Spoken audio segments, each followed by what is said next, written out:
और अलोरा की गुफाएं, दक्षिण भारत के अनोखे मंदिर, आगरा का ताजमहल, दिल्ली का कुतुब मीनार, सांची का स्तूप आदि कला के उत्तम नमूने इसी देश में हैं।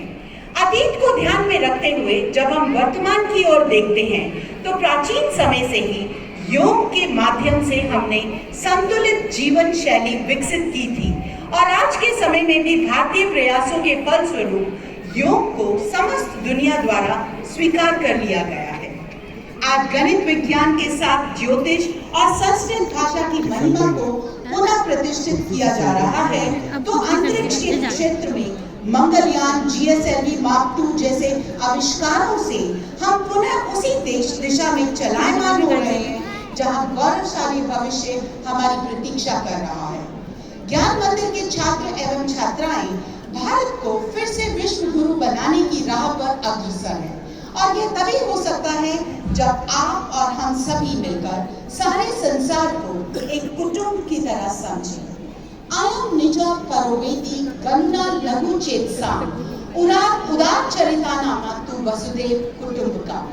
Dear audience, let's watch a fantabulous presentation of dance and drama based on the theme Bharat Vishwaguru.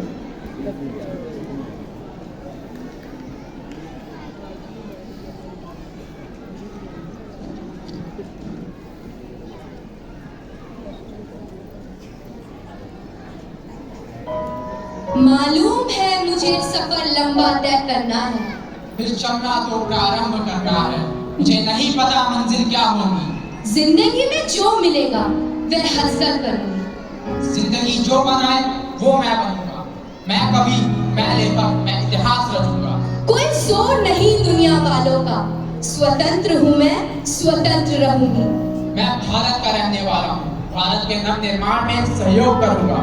जो खो दिया बहलाना है, विश्व गुरु था मेरा भारत, यह सम्मान दोबारा पाना है। आप सभी का स्वागत है ज्ञान मंदिर पब्लिक स्कूल के ज्ञान उत्सव 2022 में। भारत विश्व गुरु। इतिहास के पन्नों में हमारे देश भारत को विश्व गुरु कहा जाता है, जिसका स्पष्ट अर्थ यह है कि विश्व को पढ़ाने वाला अथवा पूरी दुनिया का शिक्षक। हाँ, क्योंकि भारत की प्राचीन अर्थव्यवस्था, राजनीति और यहाँ के लोगों का ज्ञान इतना समृद्ध था कि पूर्व से लेकर पश्चिम तक सभी देश हमारे भारत के कायल हुआ करते थे। उस समय का भारत विश्व गुरु होने के साथ साथ आत्मनिर्भर भी था, क्योंकि हमारे देश भारत ने ही कई चीजों का आविष्कार भी किया था। जैसे शून्य, गणित की गिनती हमारे भारत ही ने। वो गाना नहीं सुना, जब जीरो दिया मेरे भारत ने तब दुनिया को गिनती आई। 628 ईस्वी में ब्रह्मगुप्त नामक विद्वान और गणितज्ञ ने पहली बार शून्य के सिद्धांतों को परिभाषित किया और उसके बाद महान गणितज्ञ और खगोल शास्त्री आर्यभट्ट ने दशमलव प्रणाली में शून्य का प्रयोग भी किया, जो कि भारतीय थे।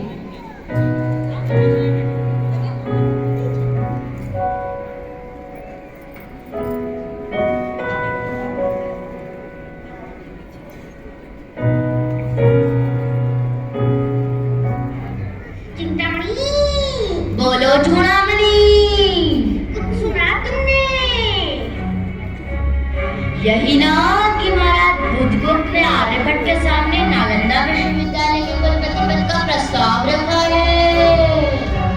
यह चिंता का विषय है चिंतामणि, तुमने तो नालंदा से ही शिक्षा अर्जित की है और वही शिक्षा दे रहे हो, फिर भी महाराज के अनुकंपा का पात्र बकवाल का छोरा आर्यभट्ट अपने महामाते का जमाना। महाराज ने अग्रहार ग्राम के रूप में कुसुमपुर का सारा प्रदेश अब आर्यभट्ट के नाम कर दिया ताकि वह शोध और अध्ययन जारी रख सके।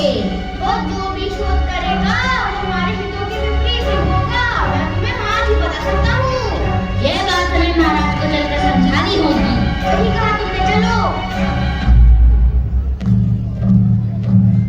सुनो सुनो सुनो, सभी को सूचित किया जाता है कि कल सुबह 7 बजे से 11 बजे तक सूर्य ग्रहण लगेगा।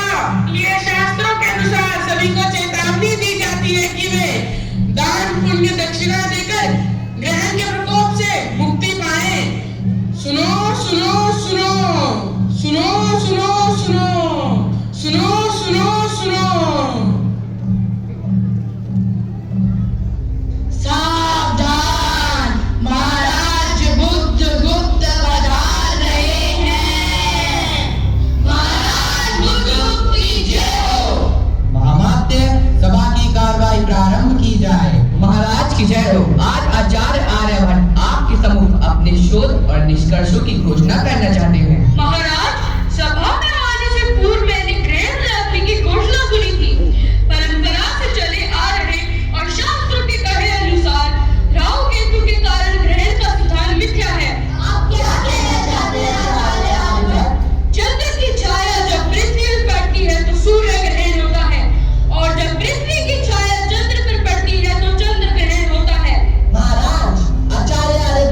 खंडित कर रहे हैं। आपका तो कोई आधार होना चाहिए। महाराज, आर्यभट्ट के इस प्रलाप को यहीं बंद किया जाए।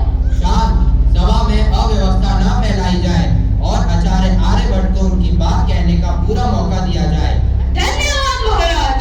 हम आज तक यह मानते आए हैं कि पृथ्वी शून्य में स्थित है और ब्रह्मांड उसके चारों ओर घूमता है, लेकिन सत्य ज्ञान तो यह है कि पृथ्वी स्थिर नहीं है, बल्कि पृथ्वी अपने अक्ष पर पूर्व की ओर घूमती है और दूसरी गति से यह सूर्य की परिक्रमा करती है।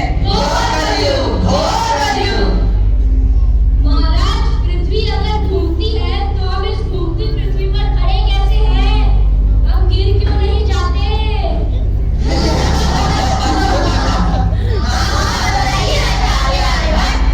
दिन और रात इसी कारण होते हैं। दूसरे ग्रहों की तरह पृथ्वी में भी गति है। मेरी गणना के अनुसार पृथ्वी एक चक्कर 23 घंटे 56 पल और 4.1 क्षण में लगाती है, यानी लगभग एक दिन और पूरे एक वर्ष में यह 365.2586 चक्कर लगाती है। शेष बात रही पृथ्वी की परिक्रमा की, तो आती जाती ऋतुएं ही इसका प्रमाण है।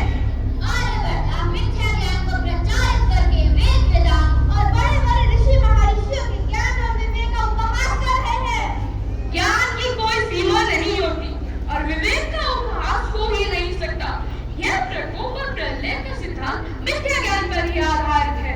समय तो अनादि है, अनंत है, इसमें व्यवधान नहीं आता।